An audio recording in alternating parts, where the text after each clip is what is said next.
Kia ora, my name's Rangi Marie and I'm a midwife practicing privately in Brisbane, Australia. I'm also a wife, a mother and a grandmother. Last week we discussed water birth, specifically is it safe to water birth. Check out the video that we did last week, and this week we're going to be talking about why women choose to have a water birth. The main reason is because she wants pain relief. Most women actually are terrified about giving birth because of all the stories that they've heard. My advice on that is don't listen to other people's stories.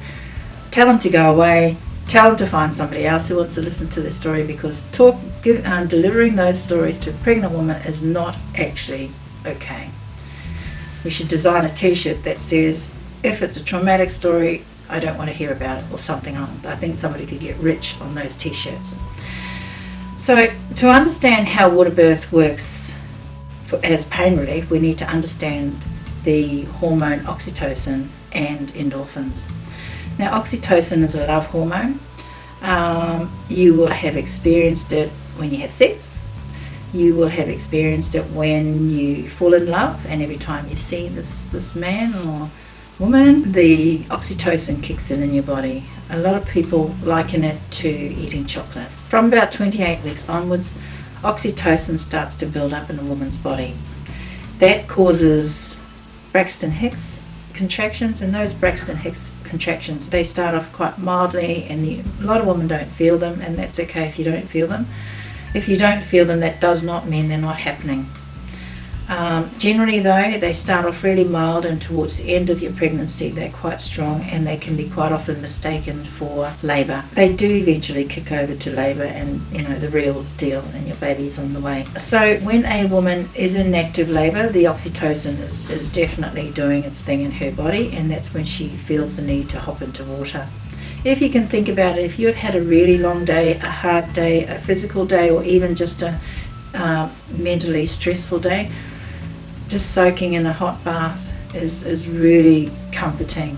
So women feel the same, and as soon as she hops into the water, the oxytocin, which is already surging through her body, increases because the water causes her to relax. So the oxytocin increases. It also increases the contractions. The contractions become more painful, and the pain sets off the release of endorphins. Anybody who does some strenuous exercise, they'll understand endorphins, because it is released into their bodies once they reach a certain level of the exercise. So the endorphins acts on the opiate receptors in the brain. It gives this woman a sense of euphoria. It's like morphine. So the endorphins, which gives her pain relief, and the oxytocin, which gives her contractions as well as these feelings of love, they just go round and around circles in her body. It's like a cycle. So it causes her to relax even more. It causes the oxytocin to increase, which causes the contractions to increase, which stimulates even more endorphins. Research has shown that woman labouring in water speeds up her labour, and by about 4 hours. So she loses 4 hours on her time in labour by being in the pool. Women can also use, to help this process, look into hypnobirthing, massage, meditation, or any other things along those lines that may help her to get through this process. I know of a partner who actually got in the water in the pool with his wife, and with every single contraction, when he could sense her body starting to tense up, he would just hum in her ear very quietly, just a monotone sound, and that would trigger for her it would tell her that she needed to slow her breathing, that it was okay, she can get through this. And on that note, each contraction lasts for 60 seconds. So I like to say to a woman, you only need to do this for 60 seconds, and then it'll go. And then she'll rest for about 2 minutes, 3 minutes, and then the next one will come, and she only needs to do that for another 60 seconds. When the endorphins and the oxytocin are able to do their work in her body, a woman just goes into a bit of a trance, and she's totally oblivious to what's going on around her during these times. So she's focusing on what's happening in her body, And in between times she's just resting. When this happens, it's really important that the room is very, very quiet, that everybody in the room is very quiet. So no slamming doors, no loud conversations, no bright lights. It'd be nice if she could have some music in the background, some music that she likes, just playing. But later on we'll go into what the environment needs to look like for a woman birthing at home and in water. While she's in the water, she's conserving energy, because if you can imagine, she's a bit more buoyant, she can move around a lot easier, she can fall off to sleep in the water, just leaning up against the back of the tub, or leaning up against her partner, or leaning into her partner. She can just fall off to sleep. And if you watch a woman, she just instinctively changes position in the pool.